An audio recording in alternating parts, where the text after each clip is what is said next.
Donc, 1 Timothée chapitre 6, prions. Seigneur, merci parce que ta parole est tout ce que nous voulons.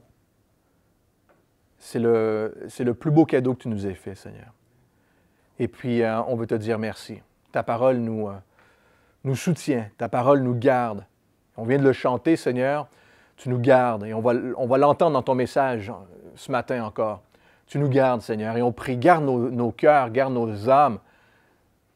Garde-nous, Seigneur. Et que chacun d'entre nous, on puisse faire cette prière ensemble aujourd'hui. Garde-nous, Seigneur. Garde-moi. En ton nom, Jésus. Amen. C'est rare que je donne des titres. J'aurais pu donner un titre. C'est « Garde-nous, Seigneur » ce matin. Garde mon dépôt. Et c'est ce que Paul va dire à Timothée.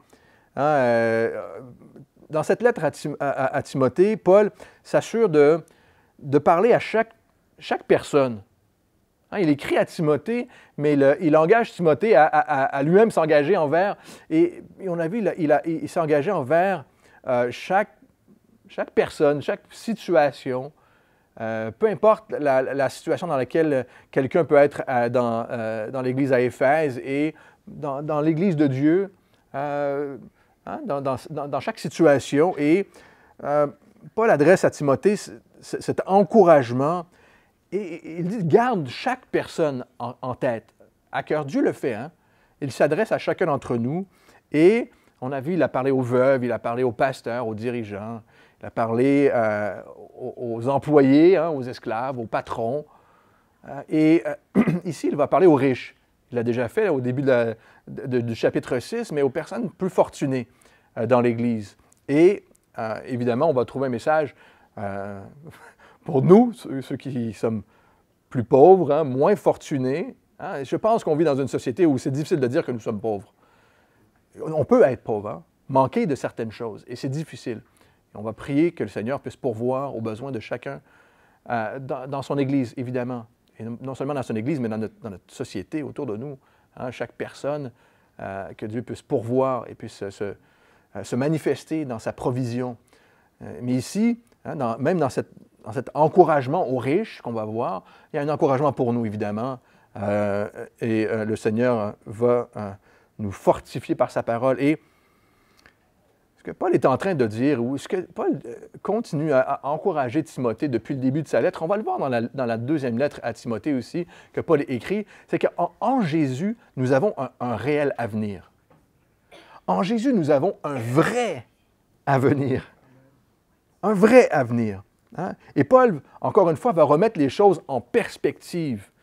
Il va s'adresser aux riches, mais dans ces quelques versets, pour terminer la lettre, il va s'adresser à nous dans la dernière partie, les 2-3 derniers versets, mais il va remettre les choses, encore une fois, en perspective. On l'a vu, il l'a fait avec le sport, il l'a fait avec plusieurs choses, mais ici, il le fait encore avec les richesses.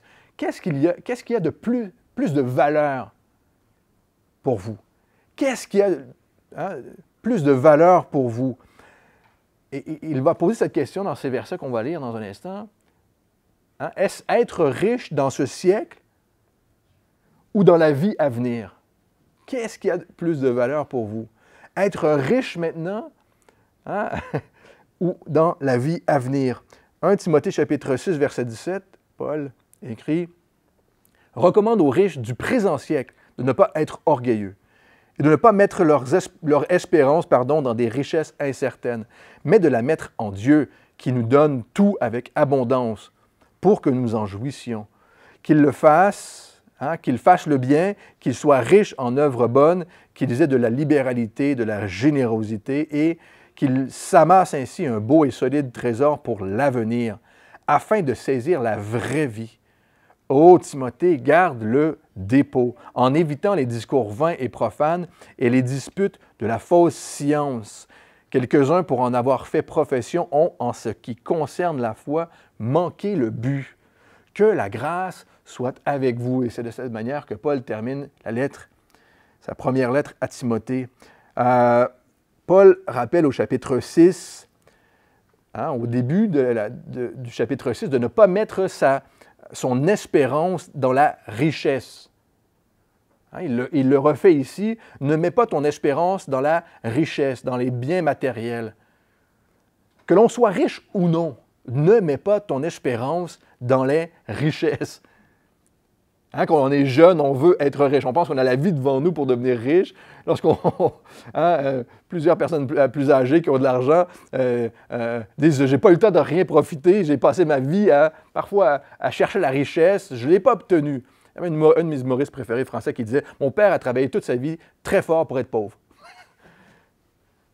Ne mets pas ton espérance dans les richesses, que tu sois riche ou non. C'est le message de Paul. Hein? Surtout, évidemment, notre communion, notre relation les uns aux autres ne devrait pas être différente. Que nous soyons pauvres ou riches, hein? Employés, patrons, esclaves, on l'a vu. Dans le monde, hein, dans le monde que nous vivons, la position, le titre, les possessions font une différence. Hein, font une différence et créent une séparation. Alors que Dieu a rappelé dans l'Église, ça ne doit pas être le cas. En Christ, entre frères et sœurs, ça ne devrait pas être le cas. Dans le monde, hein, les choses séparent. Mais en Christ, ça devrait disparaître. Il ne devrait plus rien y avoir. Il n'y a plus rien entre nous et Dieu. Il ne devrait plus rien y avoir entre les frères et sœurs. L'Église, évidemment, est un rassemblement de gens qui, aux yeux de Dieu, sont tous les mêmes. C'est la vérité. Il n'y a pas, hein, la parole nous dit qu'il n'y a pas de différenciation de personne.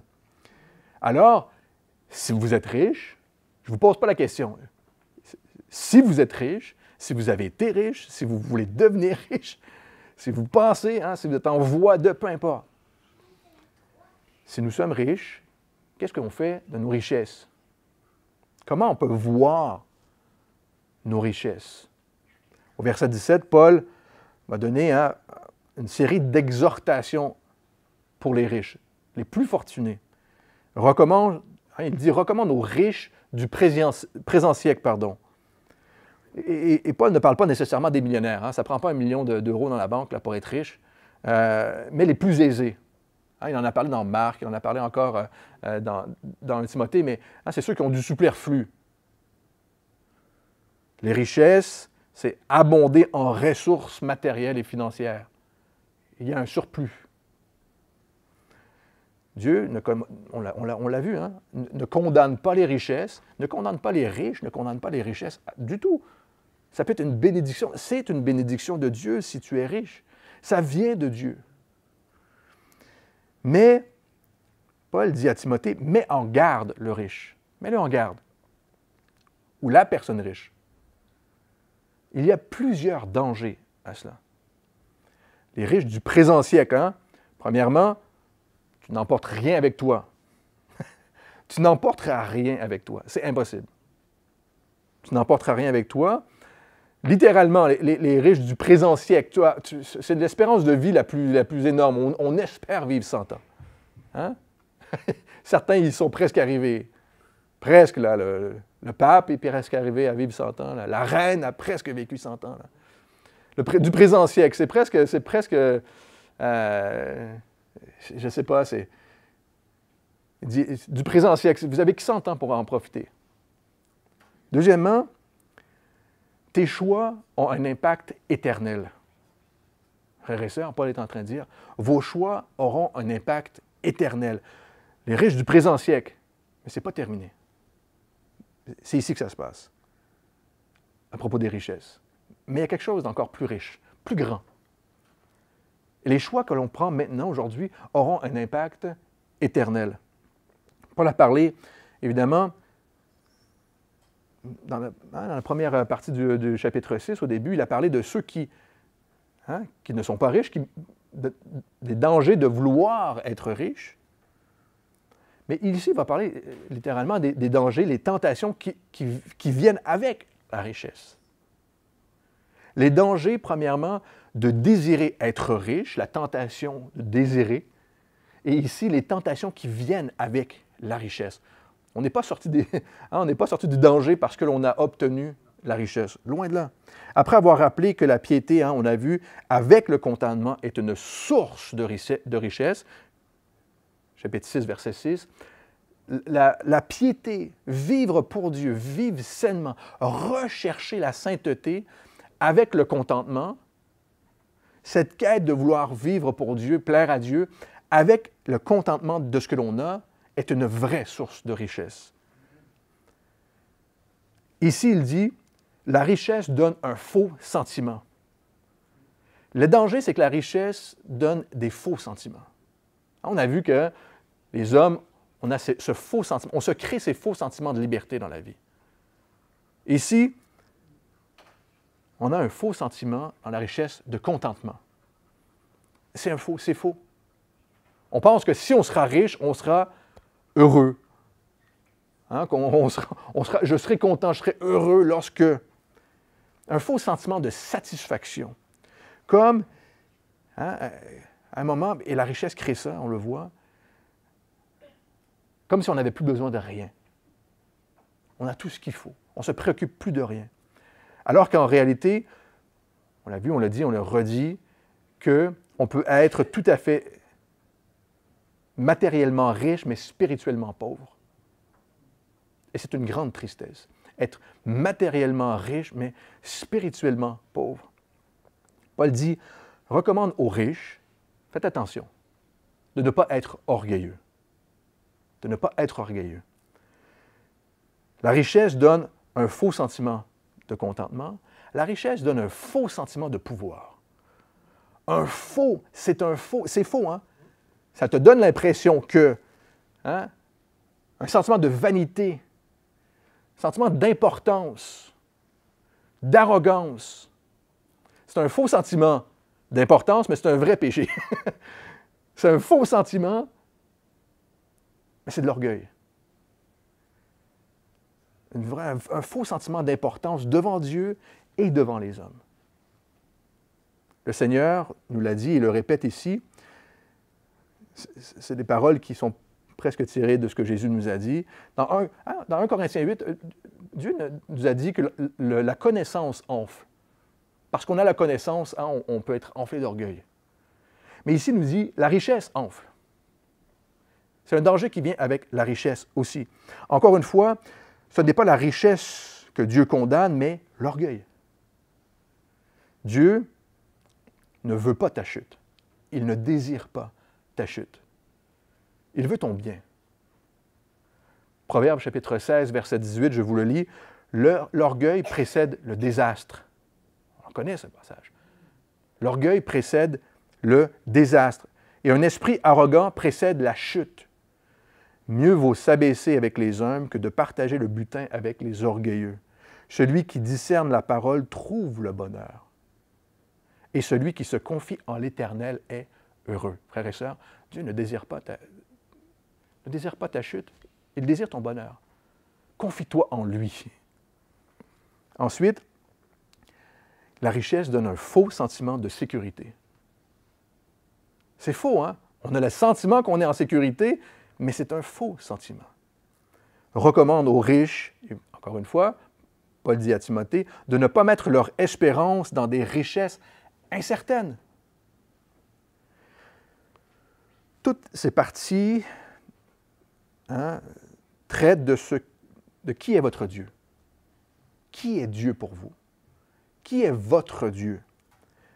Est-ce que vous servez Dieu ou l'argent? Qui avez-vous mis à la place de Dieu dans votre vie? Est-ce que les richesses, le désir d'avoir de l'argent est votre Dieu? Est-ce que c'est le centre de votre être? Ou bien vivez-vous une vie pieuse, à la recherche de la sainteté, de la piété, une vie juste? Vouloir servir Dieu, Dieu vivant. Proverbe chapitre 30, verset 8 nous donne une belle prière. Tournez avec moi dans Proverbe chapitre 30.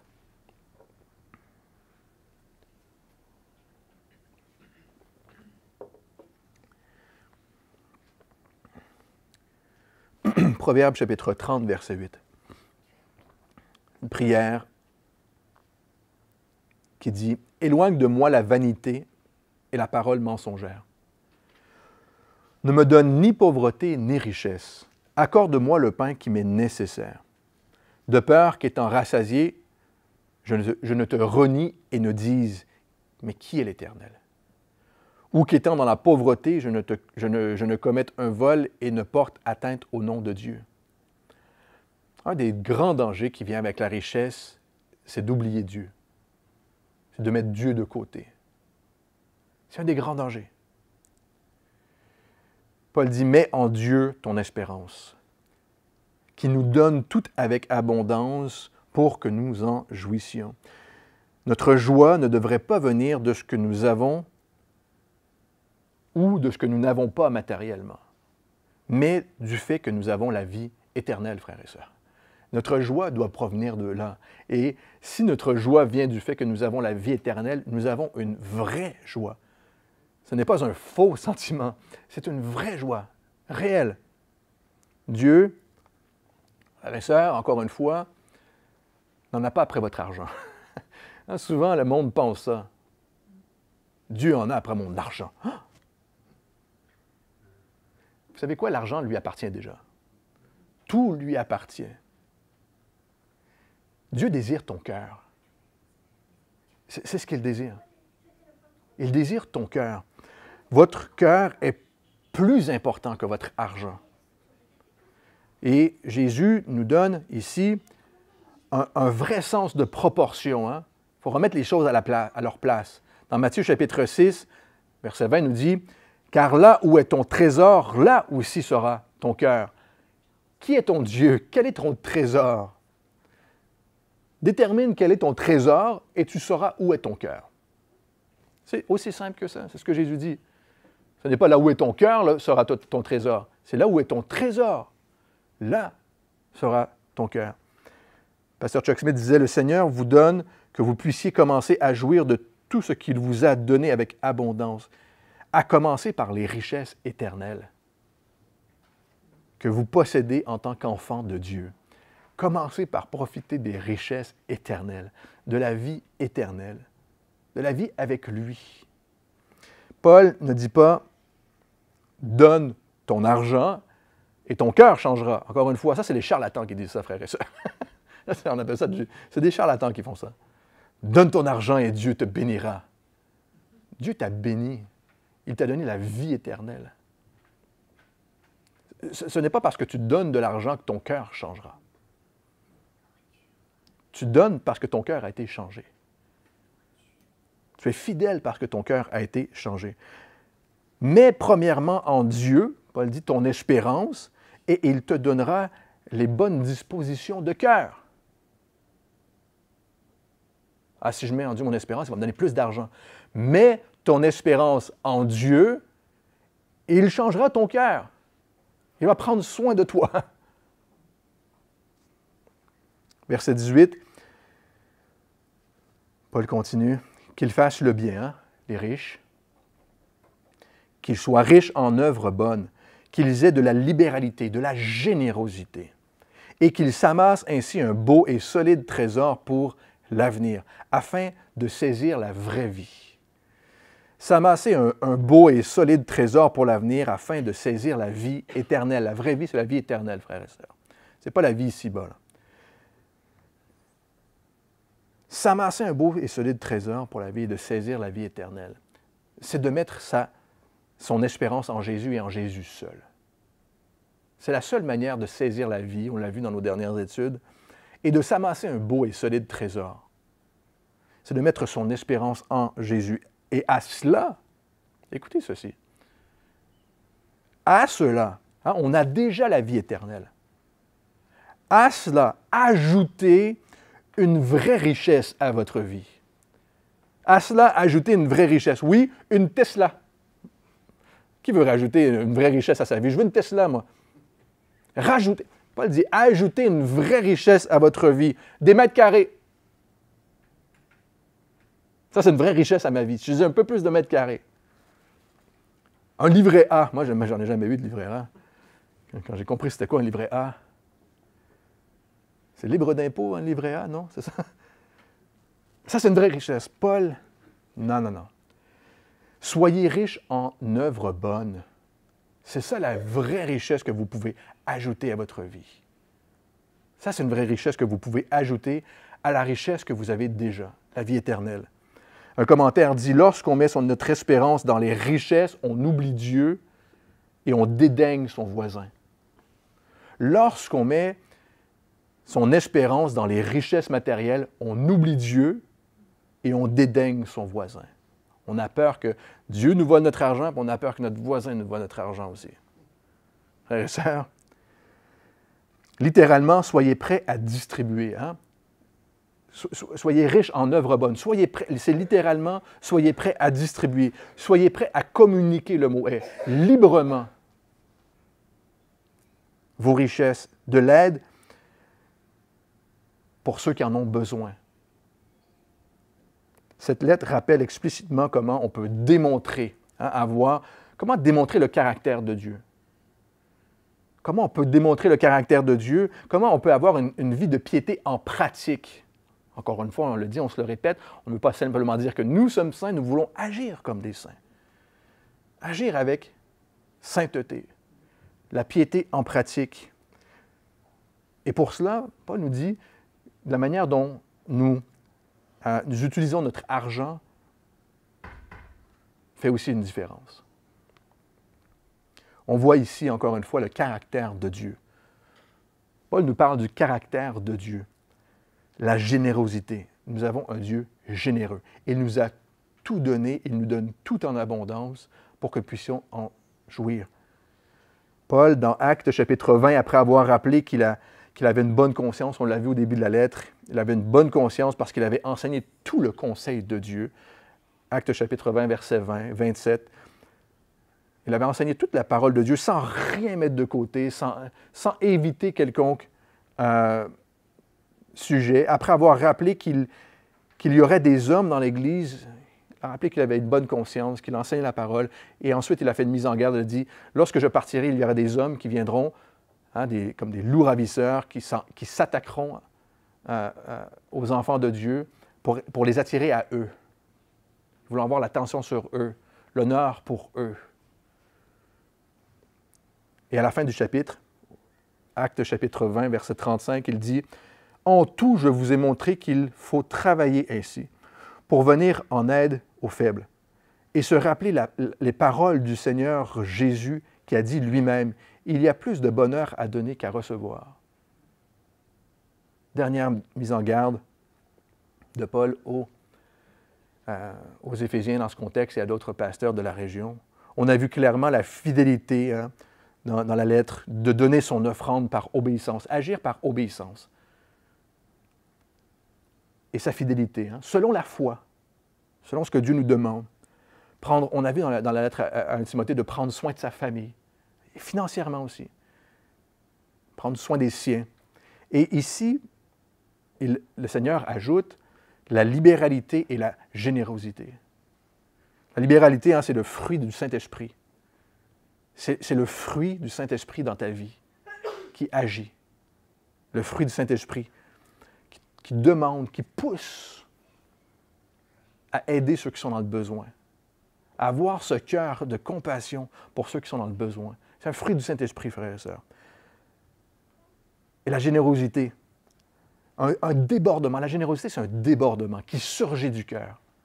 C'est ça la générosité. C'est de donner en plus, de son surplus. Selon l'amour, selon la foi, encore une fois. Un cœur qui sait que Dieu, selon la foi, c'est de savoir que Dieu va l'utiliser. C'est de savoir que ça vient de Dieu, selon la foi, et de savoir que Dieu va utiliser ce qu'il nous demande de donner.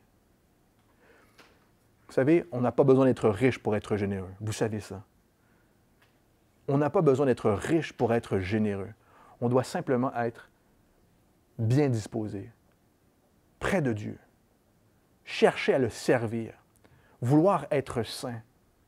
Et encore une fois, Dieu ne dit pas « Faites-vous pauvre si vous êtes riche ».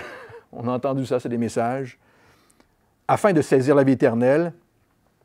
Mais si vous saisissez la vie éternelle et que vous êtes riche, une des façons de faire de bonnes œuvres est d'utiliser ces richesses pour Dieu. Et Dieu va l'utiliser. Afin de saisir la vraie vie, Paul dit, rouler en Mercedes n'est pas la vraie vie, frères et sœurs. Ce n'est pas la vraie vie. J'espère que ce n'est pas le désir de votre cœur aujourd'hui. Rouler en Mercedes, en Tesla, n'est pas la vraie. On veut vous le faire croire. On vous le vend très, très bien, par contre. Hein? On a vu, qu'est-ce qu'on a vu? 3 heures de queue de file d'attente là, pour ceux qui voulaient recharger leur Tesla là, pendant le temps des fêtes sur l'autoroute. Là. Ça, c'est la vraie vie, ça. La vraie vie, c'est de saisir la vie éternelle et non la vie temporaire. Saisir maintenant la vie éternelle. Pour ça, tu dois lâcher. Il y a une logique ici. Afin de saisir, Paul réutilise ce mot-là, saisis la vie éternelle, mais tu dois lâcher ce qui est faux. Si tu veux saisir ce qui est vrai, tu dois lâcher ce qui est faux. Ne mets pas ton espérance dans les choses fausses. Ne les saisis pas parce que tu n'auras pas assez de main pour saisir ce qui est vrai. Il va faire la même chose encore en terminant avec la parole de Dieu.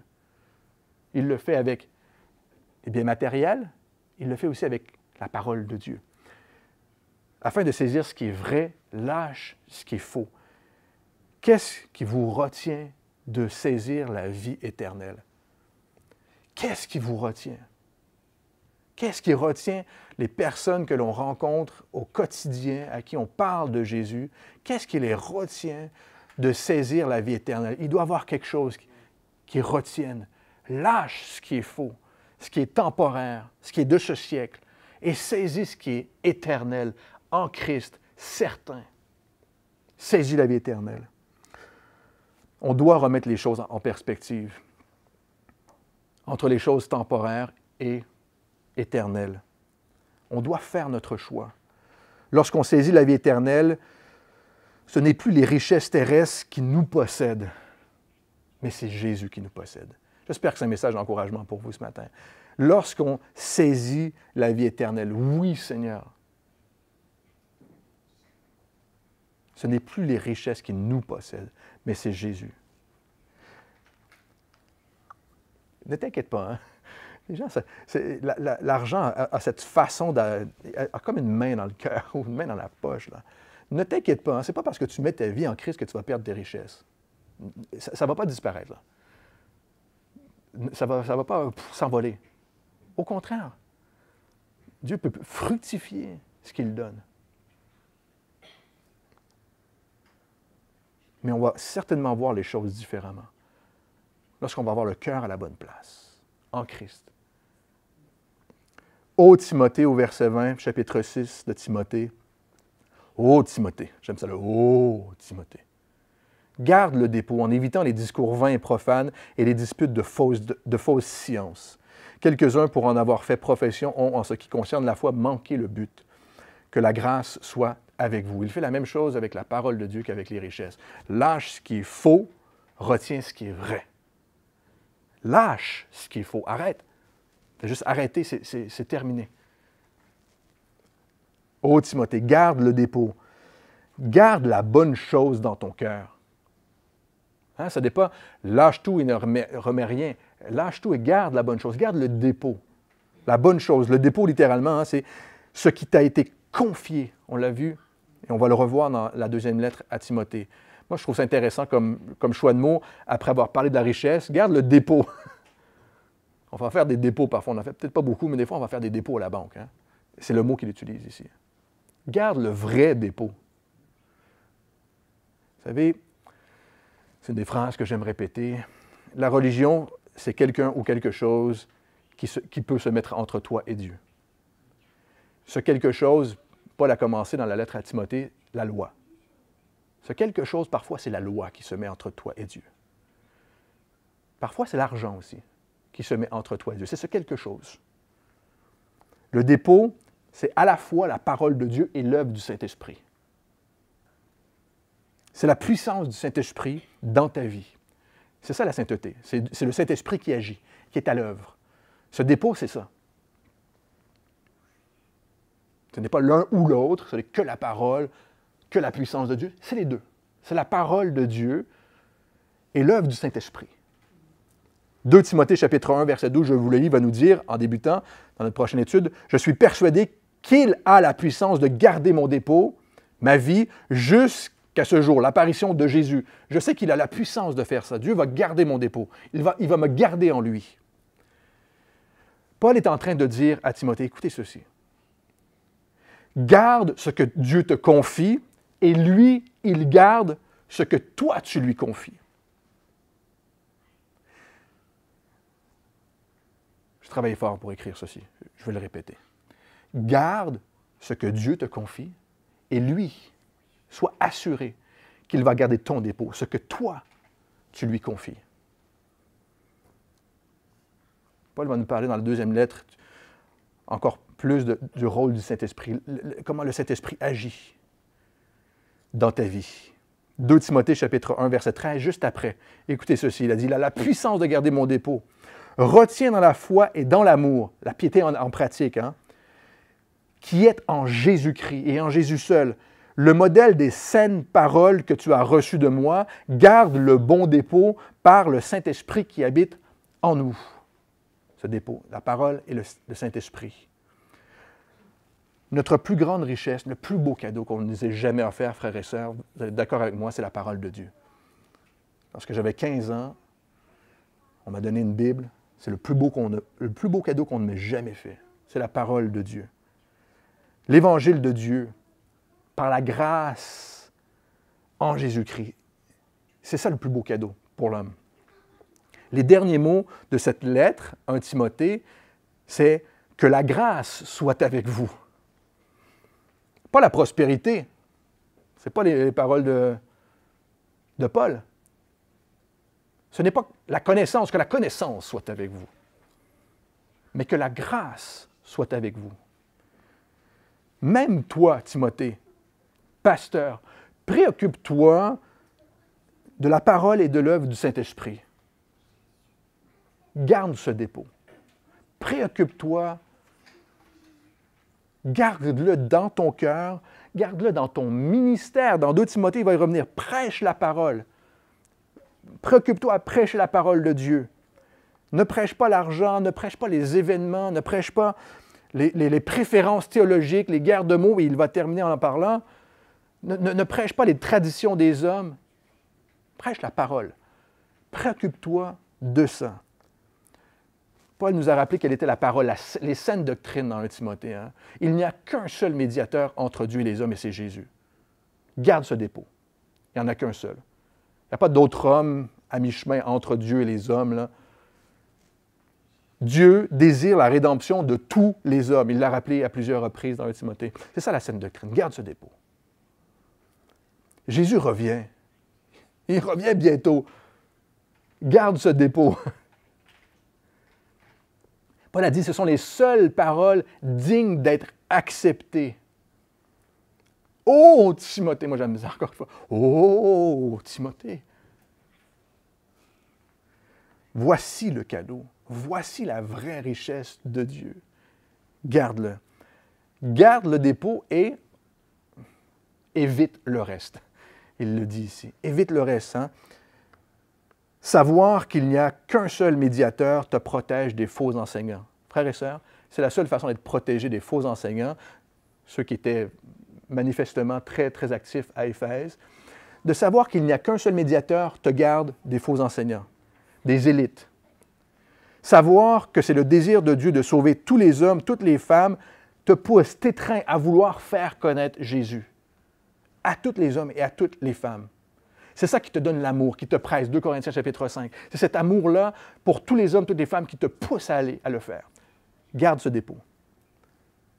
Savoir que Jésus va revenir te donne, on l'a vu, un réel courage à persévérer.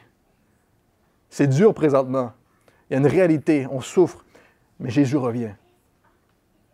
Hâte-toi, reste à son service, persévère, Jésus revient.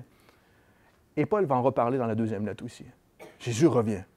Seul ce dépôt peut te libérer de la religiosité. Seul ce dépôt, seules ces paroles peuvent te libérer du légalisme. Seul ce dépôt peut te libérer de la fausseté, de l'orgueil, du péché, quoi. Seul ce dépôt peut faire ça.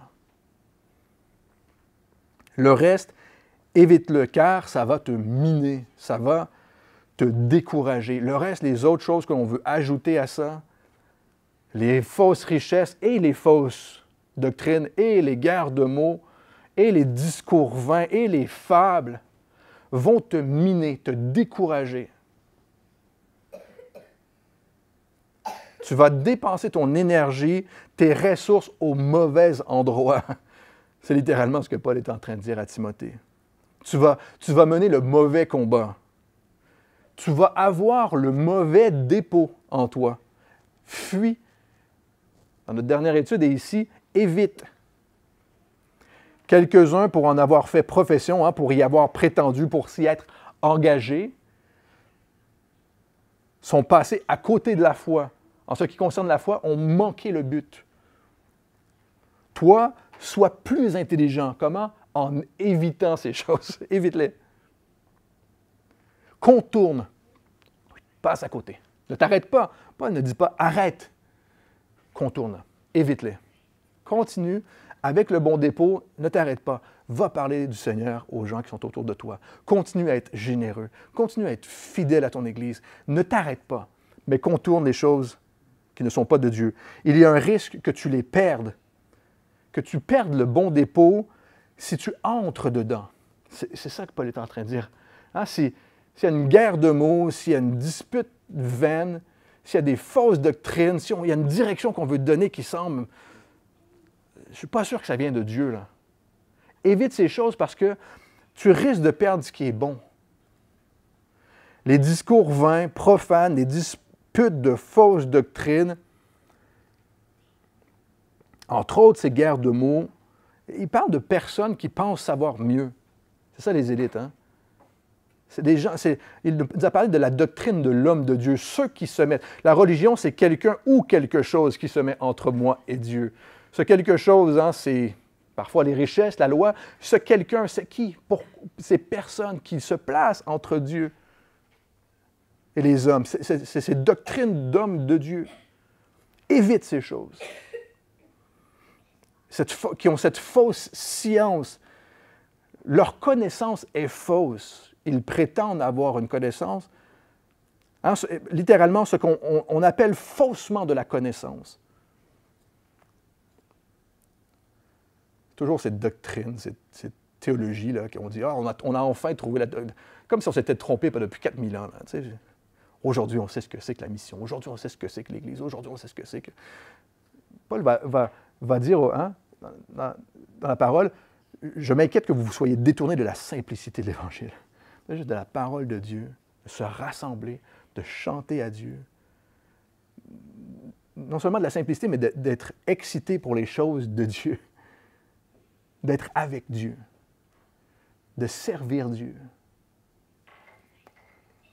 On en a des mythes, hein? On en a des fables, des fausses sciences, des théories.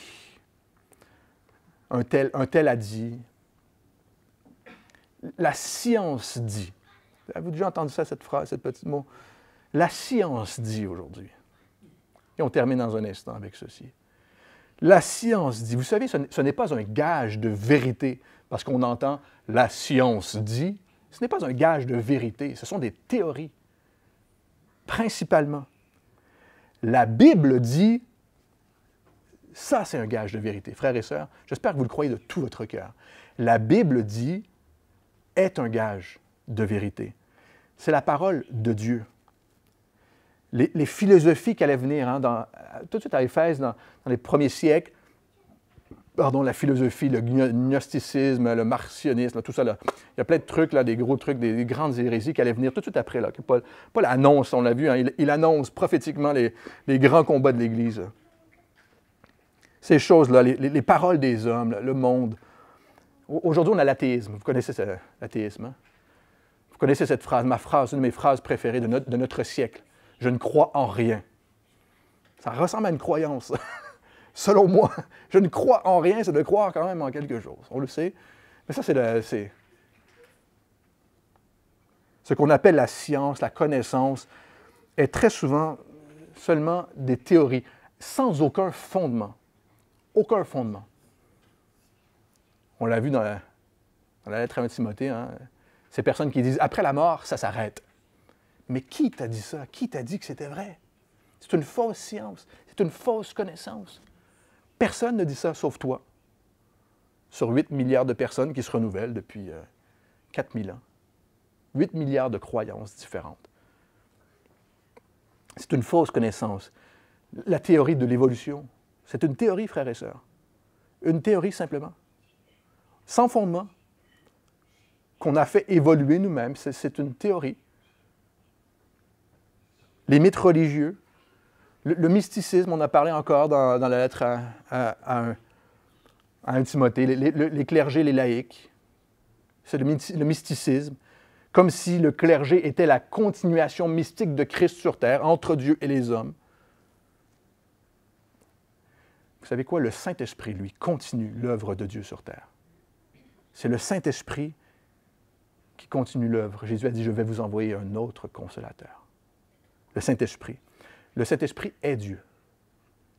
Pas toi, pas moi. Dans Ézéchiel, chapitre 28, dans Ézéchiel, chapitre 28, et encore une fois, on termine dans un instant, verset 2, Ézéchiel nous avertit, ce prophète, de penser de cette manière dans notre arrogance. Dans notre arrogance, qu'il, au verset 2, Ézéchiel 28, son cœur a été arrogant. Tu as dit, je suis Dieu. Je suis assis sur les sièges des dieux, au cœur des mers. Mais toi, tu es homme et non Dieu. Et tu prends ta pensée pour la pensée de Dieu. Ézéchiel 28, verset 5. Par ta grande sagesse et par ton commerce, tu as accru tes richesses, et par ta sagesse, ton cœur s'est élevé, est devenu arrogant. Et on parle de cette arrogance dans la connaissance, dans la pensée, dans les richesses. Et dans Ézéchiel, chapitre 28, nous parle juste après de ce que l'on croit être la chute de Satan dans son arrogance. La parole de Dieu est ce que nous avons de plus cher. La vie, la foi, l'œuvre du Saint-Esprit sont des cadeaux précieux, frères et sœurs, que l'on devrait chérir tous les jours de notre vie. S'il y a bien quelque chose que l'on veut prendre et saisir et chérir, c'est l'œuvre du Saint-Esprit. Agis en moi. La parole de Dieu. Seigneur, parle-moi. Garde encore une fois ce que Dieu te confie et lui, il va garder ce que toi, tu lui confies. Que la grâce soit avec vous. C'est une bénédiction et une prière à la fois. Pour la fin de la lettre à 1 Timothée. Garde la parole, laisse le Saint-Esprit agir, reste près de Jésus et la grâce sera avec toi. Que la grâce soit avec vous. Ce n'est pas une fausse résolution de la nouvelle année, c'est une réelle. C'est une réalité, c'est quelque chose de vrai que l'on peut saisir, la grâce de Dieu. Garde ce qu'il te confie et il va garder ce que toi, tu lui confies. Et en plus, vous savez quoi? La grâce est gratuite. C'est ça la beauté de la chose. On n'a pas besoin de passer par quelqu'un ou de payer quoi que ce soit pour obtenir la grâce. Elle est gratuite. C'est un don de Dieu pour quiconque met sa foi en Christ. Au moment où il met sa foi en Christ. Tu lâches ce qui est faux et tu saisis ce qui est vrai. Aucune richesse ne peut acheter la grâce de Dieu. On peut être riche, prétendre être riche dans ce siècle. Mais même les plus grandes richesses ne peuvent pas acheter la grâce. On doit s'approcher humblement de Dieu. Demander pardon pour nos fautes, nos péchés. Relâcher ce qui est faux. Et dire, j'ai besoin de ta vie en moi. Donne-moi ta grâce. Esprit Saint, viens dans ma vie. Fais ton œuvre. C'est la seule manière d'obtenir cette grâce, c'est par la foi en Jésus. Et la beauté de ce que Paul dit ici, et termine la lettre, c'est peu importe qui nous sommes, peu importe la situation dans laquelle nous sommes, le Seigneur, nous sommes précieux pour lui.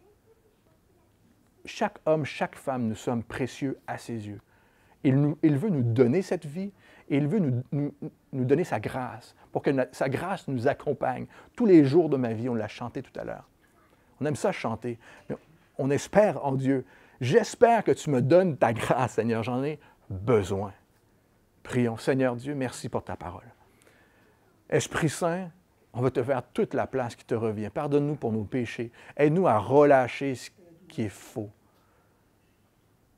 Matériel ou spirituel, connaissance. Aide-nous, Seigneur, à relâcher ces choses-là, à éviter aussi, à ne pas y retomber. Sois notre force, Seigneur. On a besoin de toi. Père éternel, on veut te dire merci pour toute la grâce que tu te déverses à travers ton Fils et ton Esprit. Et on te prie encore une fois, trouve-nous, Seigneur, accueillants. On te prie, Seigneur, pour chaque personne qui sont autour de nous, dans cette ville, dans nos familles, dans nos travails. Notre désir, c'est de te connaître et de te faire connaître. En ton nom, Jésus. Amen.